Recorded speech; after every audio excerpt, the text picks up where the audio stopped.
Bonjour à tous, bienvenue dans ce nouveau numéro de Dimanche en politique, émission spéciale en cette journée du 11 novembre 2018 consacrée bien évidemment au centenaire de l'armistice de la Première Guerre mondiale. Quel a été le rôle des territoires de Poitou-Charentes dans la Grande Guerre? Quel a été le quotidien des habitants de ces territoires? 100 ans après, comment doit-on se souvenir de 14-18? Le devoir de mémoire est-il né de ce conflit? Voilà quelques questions auxquelles nous tenterons de répondre au cours de cette émission. Et pour cela, j'ai invité deux universitaires. Jean-Marie Augustin, bonjour. Bonjour. Vous êtes professeur émérite à la faculté de droit et des sciences sociales de l'université de Poitiers. Vous avez enseigné l'histoire des institutions. Vous êtes l'auteur de nombreux ouvrages, parmi lesquels l'histoire du Poitou-Charentes, des provinces à la région. Mais aujourd'hui, c'est de votre dernier livre, Poitiers 1918, dont on va parler, livre coécrit avec Gérard Simat et qui est le 5e tome d'une série consacrée au quotidien des Pictaviens entre 1914 et 1918. Face à vous, Joanne Michel, bonjour. Vous êtes professeur de sciences politiques à l'université de Poitiers. Vous êtes également membre honoraire de l'Institut universitaire de France. Vous êtes l'auteur du livre Le devoir de mémoire, paru il y a quelques semaines aux presses universitaires de France dans la fameuse collection Que sais-je. On reviendra avec vous sur la polémique qui a fait rage cette semaine concernant l'hommage que le président de la République a voulu rendre samedi aux maréchaux de la Première Guerre mondiale, y compris Philippe Pétain, avant finalement de se rétracter. Alors je vous propose de commencer avec vous, Jean-Marie Augustin. 100 ans après, peut-on précisément dire quel a été l'impact de la Première Guerre mondiale en Poitou-Charentes? On va dire plus précisément à Poitiers, puisque c'est l'objet de votre livre. Oui, la Vienne et les départements limitrophes sont bien placés sur un axe ferroviaire de Paris vers les Pyrénées.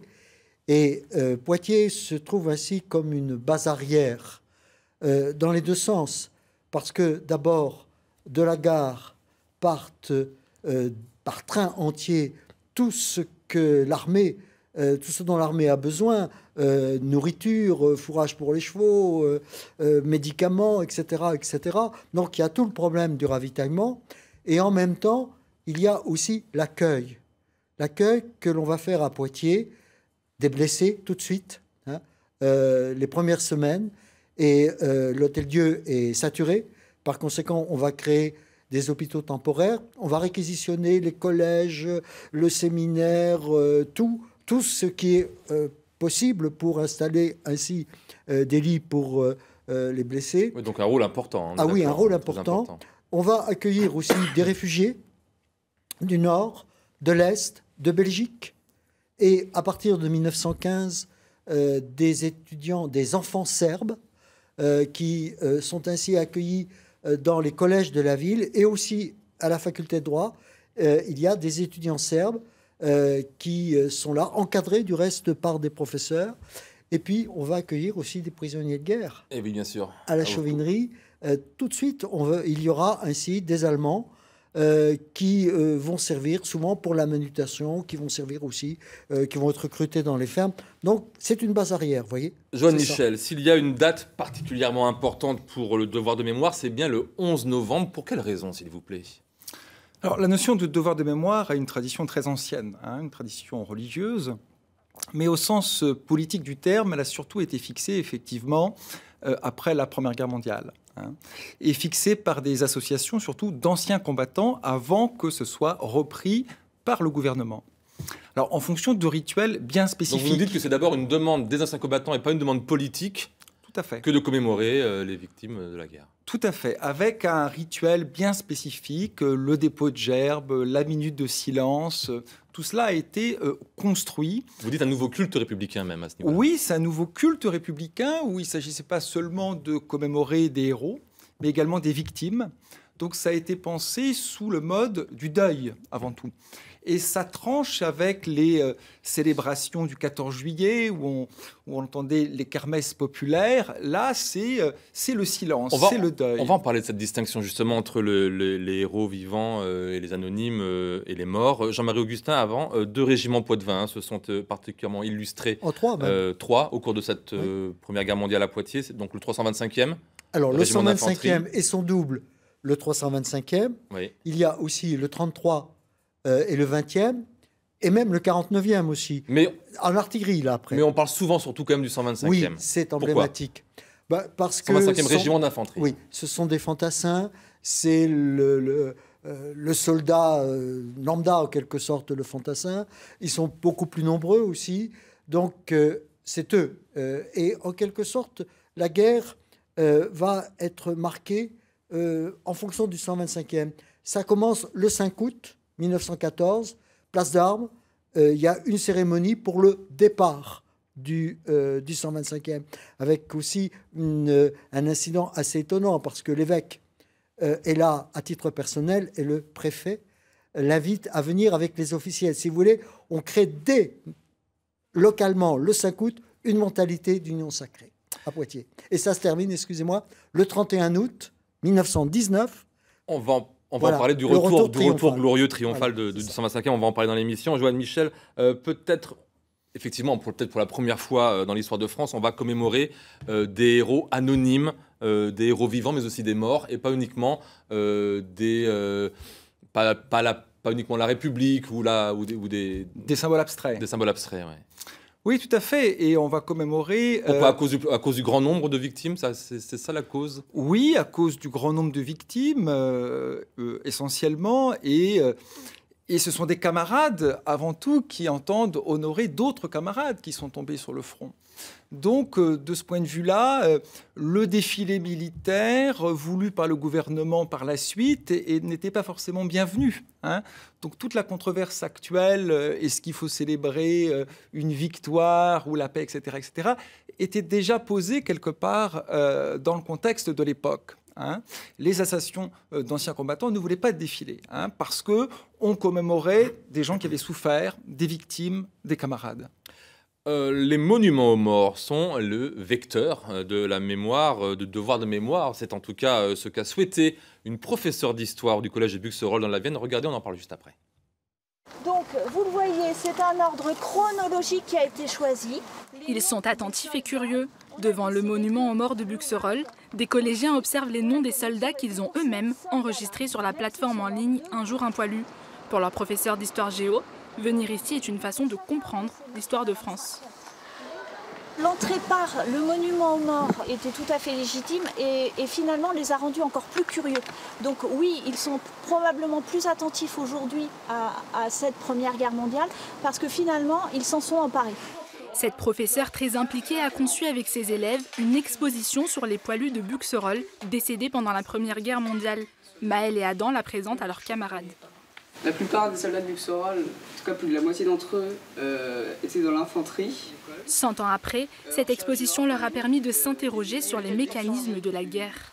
J'ai déjà eu des personnes dans ma famille qui ont fait la guerre et j'ai voulu comprendre comment les hommes réfléchissaient quand ils sont à la guerre, avec toute cette horreur, et pourquoi l'homme fait ça. Les élèves de 3e ont aussi réalisé des études statistiques sur 360 poilus originaires de Buxerolles. Le collège Jules Verne est le premier en France à produire un travail de data visualisation pour l'armistice. On a réalisé des graphiques. Donc là, par exemple, c'était sur les métiers en pourcentage. Donc on voit que beaucoup de soldats de Buxerolles étaient agriculteurs. Un travail de fond et de qualité dont l'enseignante se réjouit. Plus on met la barre haut, y compris dans des établissements de zones d'éducation prioritaire, on y arrive et les élèves sont très très fiers d'avoir réussi à montrer qu'ils étaient capables de faire des choses absolument fantastiques. Les collégiens peuvent être fiers. Leur exposition partira aux archives départementales de Rennes vendredi, lors d'un colloque sur la commémoration du centenaire. Retour sur le plateau de Dimanche en politique consacré au centenaire de l'armistice du 11 novembre. Joanne Michel, est-ce qu'il y a, pardon d'être trivial, une date de péremption au devoir de mémoire? Non, je ne crois pas. Je crois que c'est quelque chose qui est amené à rester de manière extrêmement vive, étant donné que les controverses mémorielles vont persister. Ça signifie que dans 300 ans, 500 ans, 800 ans, on va encore commémorer la Première Guerre mondiale? Je pense, oui. Hein, il y a encore eu des controverses sur Colbert récemment. Je crois que c'est une histoire de la mémoire qui va se poursuivre. Jean-Marie Augustin, sur plusieurs pages de l'ouvrage que vous avez écrit avec Gérard Simat, on peut voir un arc de triomphe temporaire en bois, érigé en l'honneur des poilus vainqueurs, c'est ce qu'on peut lire dessus. C'est courant? Oui, ça s'est fait à peu près dans toutes les grandes communes de France pour le retour du régiment emblématique comme était le 125e. Et là, il y a effectivement eu une cérémonie particulière qui s'est déroulée du reste sur 2 jours. Alors en même temps, la mémoire, parce qu'il y a des cérémonies dans les cimetières à Chilevert et à la Pierre-Levée. Et ensuite, après, il y a tout un côté festif. Alors, il y a le côté aussi, il y a la cérémonie. L'image est incroyable hein, quand même. Voilà. C'est Oui. Parce que c'est quand même pas rien. Et c'est un bel arc de triomphe. Oui, Hein. tout à fait. Ah, c'est en bois. Hein. Oui, c'est en bois, mais enfin, quand même. C'est en bois. Il y a donc la cérémonie, prise d'armes avec les personnalités. Et tout l'après-midi, il y a tout un aspect festif dans les quartiers. Et le soir, retraite au flambeau. On passe aussi sur la place d'armes un film, le soir, un film qui retrace la revue du 14 juillet à Paris. Les actualités, quoi. Les en fait. actualités, D'accord. voilà.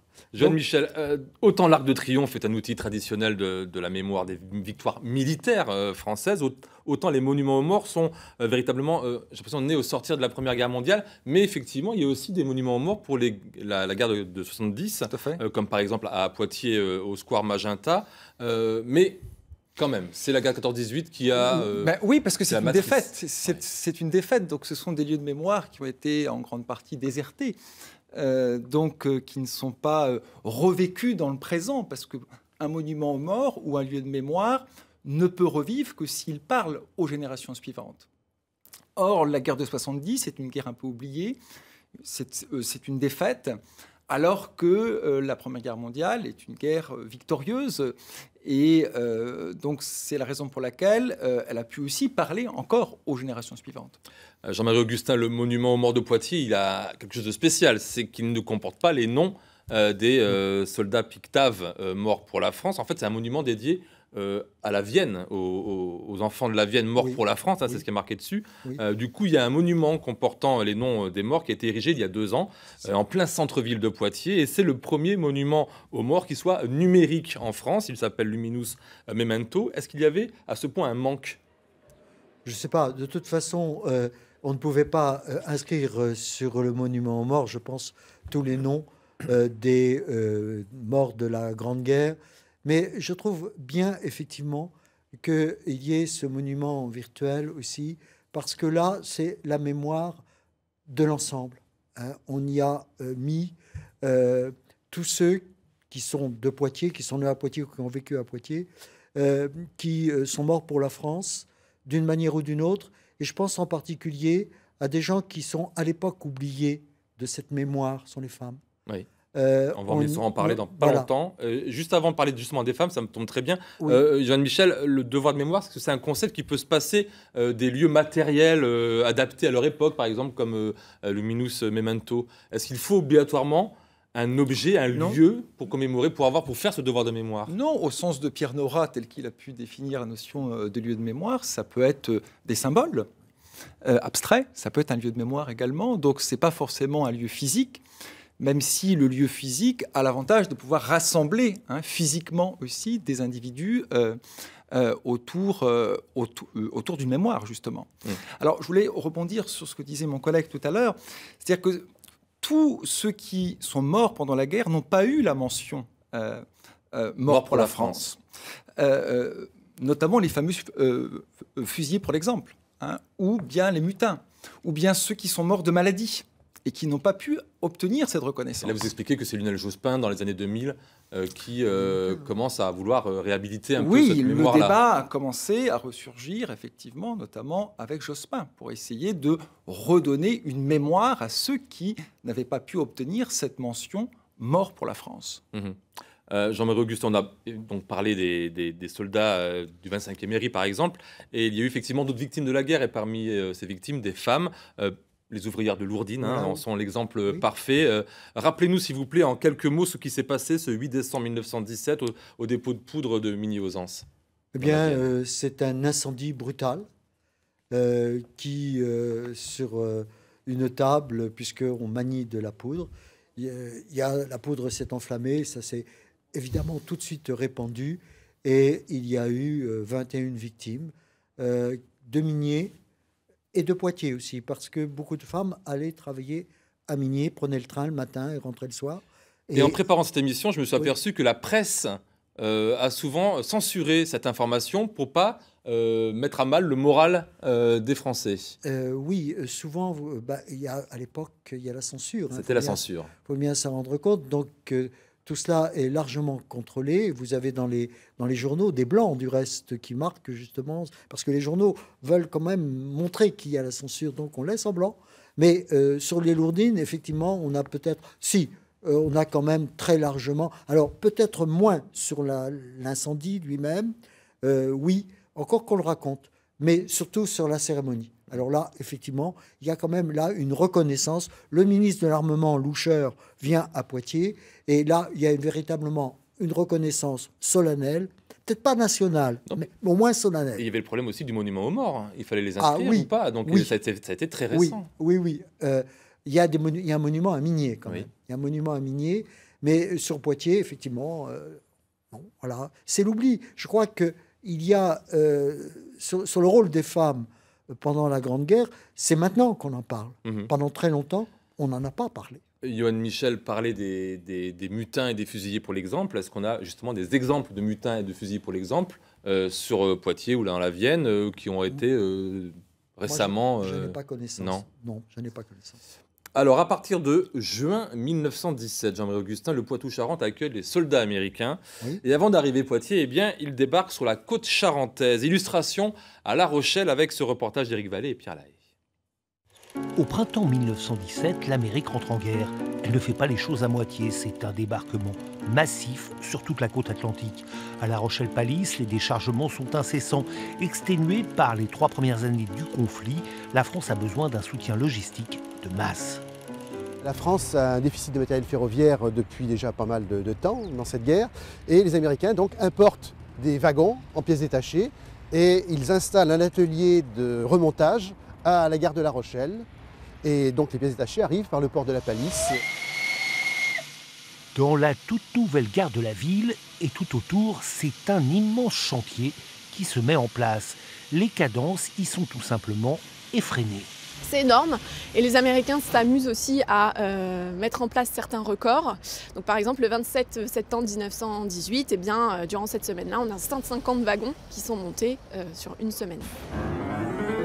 Plus de 3000 hommes sont installés sur le port pour décharger le matériel. Sur les docks, ce sont des bataillons bien spécifiques qui sont à la manœuvre.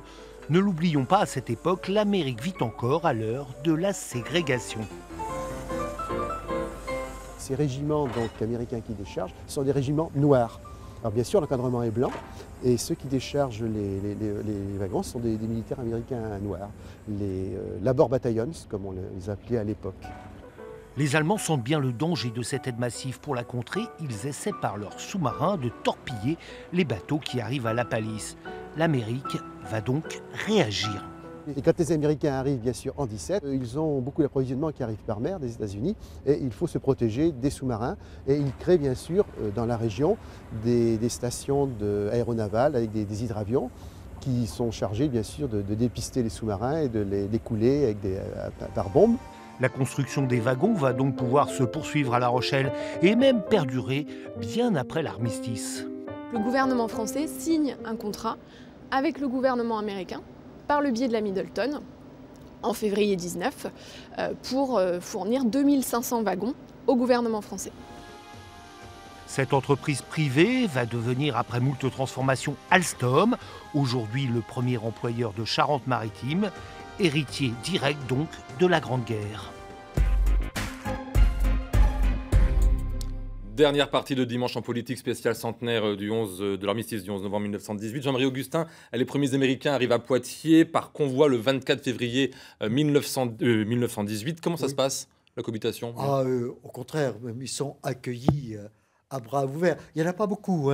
Il y a juste une brigade au château d'Auzance, une brigade d'artillerie. Sur Poitiers, il n'y en a pas beaucoup. Mais ils viennent tout de même et ils participent à toutes les cérémonies. Et on voit très bien, notamment par les drapeaux. Drapeaux aussi, c'est important pour la mémoire. Donc, on voit les drapeaux et il y a assez peu de drapeaux britanniques, mais en revanche, il y a partout des drapeaux américains. Alors, on célèbre l'Independence Day, le 4 juillet. Il y a des prises d'armes, il y a des matchs de baseball au Stade des Dunes, il y a des concerts sur la place d'Armes ou au parc de Blossac. Vraiment, on les accueille à bras ouverts, mais il y a aussi de leur côté, il faut bien le reconnaître, un effet de propagande aussi. Bien entendu. Ça, je crois aussi. Johan Michel, c'est écrit Johan Michel, mais on dit Johan Michel. Le 11 novembre restera-t-il finalement la date générique pour commémorer les victimes des guerres en France? Est-ce que c'est parti pour ça? Oui, je crois, c'est ce que j'essaie de montrer dans mon ouvrage, que c'est devenu un paradigme, un modèle pour d'autres guerres ultérieures, notamment la Seconde Guerre mondiale. Même si les militaires de 1940 ont perdu la bataille, ils ont essayé de traduire leurs revendications dans les termes des poilus et avec cette fameuse mention « mort pour la France ». Donc le 11 novembre reste encore le modèle pour les guerres françaises. Jean-Marie Augustin, 100 ans après, que reste-t-il finalement de la guerre de 14-18 à Poitiers et dans la Vienne? Les monuments aux morts. Voilà. Je crois ces deux monuments parce que je crois que malheureusement, ce qui reste de cette guerre, c'est, même si c'est la victoire, c'est aussi, ce sont les morts, ce sont les blessés, les gueules cassées, les veuves, les orphelins. Pour ma part, je crois que c'est ce qui reste. Et c'est pour cela qu'il faut toujours avoir ce devoir de mémoire à l'égard de ceux, et c'est un mot qui est plein de sens, qui sont morts pour la France. Du coup, pour les gueules cassées, ça serait peut-être intéressant de faire un livre Poitiers 1919. Ou allez, 1919 à 1921, peut-être pour jusqu'à... Alors, nous continuons dans Centre Presse avec Gérard Simat à faire des chroniques. Maintenant, je ne sais pas si nous arriverons à faire un livre. Je ne sais pas.